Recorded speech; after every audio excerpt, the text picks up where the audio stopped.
నమస్తే ఆదాబ్ సర్ శ్రీకాల్ this is Kavya welcome to our channel. ఈరోజు వచ్చేసి మన ఛానల్లో క్యాబేజీ ఫ్రై ఎలా చేయాలో చూపించబోతున్నాను। ముందుగా వచ్చేసి మనం క్యాబేజ్ని చిన్న చిన్న పీసెస్ చేసుకొని పక్కన పెట్టుకోవాలన్నమాట। మంచిగా వాష్ చేసుకొని తర్వాత వచ్చేసి క్యాబేజీ పీసెస్ వచ్చేసి కుక్కర్లోకి యాడ్ చేసుకోవాలి। యాడ్ చేసుకొని ఒక హాఫ్ గ్లాస్ వాటర్ యాడ్ చేసుకోవాలి। వాటర్ యాడ్ చేసుకున్న తర్వాత ఒక బౌల్ తీసుకోవాలి। ఒక బౌల్లో వచ్చేసి పప్పులు అన్నమాట, పెసరపప్పు వచ్చేసి ఇది పెసరపప్పు అంటారనమాట। ఆ పెసరపప్పు వచ్చేసి కొన్ని తీసుకోవాలన్నమాట। ఒక గ్లాస్ తీసుకొని అందులోకి వాటర్ యాడ్ చేసి ఈ కప్పు కూడా మనం క్యాబేజీ మీదనే పెట్టాలన్నమాట। పెట్టేసి కుక్కర్ క్లోజ్ చేసుకున్న తర్వాత మనం విజిల్స్ రానిచ్చుకోవాలి। ఒక 2 విజిల్స్ రానిచ్చుకోవాలి। 2 విజిల్స్ అయిపోయిన తర్వాత వాటర్ అంతా డ్రైన్ చేసుకొని పక్కన పెట్టుకోవాలన్నమాట క్యాబేజీలో। తర్వాత ఒక ప్యాన్ పెట్టుకోవాలి। ప్యాన్ పెట్టుకున్న తర్వాత అందులోకి ఆయిల్ యాడ్ చేసుకోవాలి। ఆయిల్ యాడ్ చేసుకొని అందులోకి తిరువాత గింజలు యాడ్ చేయాలి।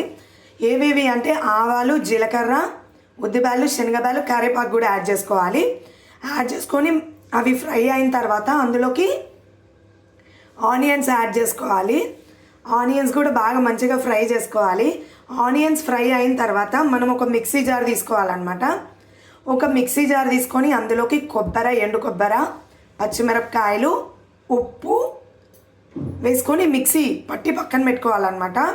ఈ ఆనియన్స్ ఫ్రై అయిన తర్వాత అందులోకి పసుపు యాడ్ చేసుకోవాలి। పసుపు యాడ్ చేసుకున్న తర్వాత ఆనియన్స్ ఫ్రై అయిన తర్వాత మనం మిక్సీ చేసి పక్కన పెట్టుకున్నాం కదా కొబ్బరి, పచ్చిమిరపకాయలు, ఉప్పు, ఆ మిక్సీ వేసుకునేదంతా మనం ఆనియన్స్లోకి యాడ్ చేసుకోవాలన్నమాట। ఫ్రై చేసుకోవాలి కాసేపు। ఫ్రై చేసుకున్న తర్వాత మనము క్యాబేజీ డ్రైన్ చేసుకున్నాం కదా కుక్కర్లో పెట్టుకున్న క్యాబేజీ వచ్చేసి అదంతా ప్యాన్లోకి వేసేసుకోవాలన్నమాట। ప్యాన్లోకి వేసుకొని కాసేపు ఫ్రై చేసుకోవాలి। ఫ్రై చేసుకున్న తర్వాత మనం బ్యాలు ఉడకబెట్టుకున్నాం కదా ఆ బ్యాలను కూడా యాడ్ చేసుకోవాలి।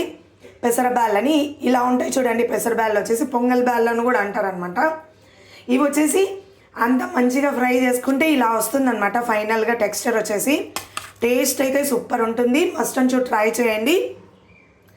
ఇది వచ్చేసి చపాతీలోకి బాగుంటుంది, రైస్లోకి బాగుంటుంది, చపాతీలోకి ఇంకా బాగుంటుంది। ట్రై చేయండి, చాలా బాగుంటుంది।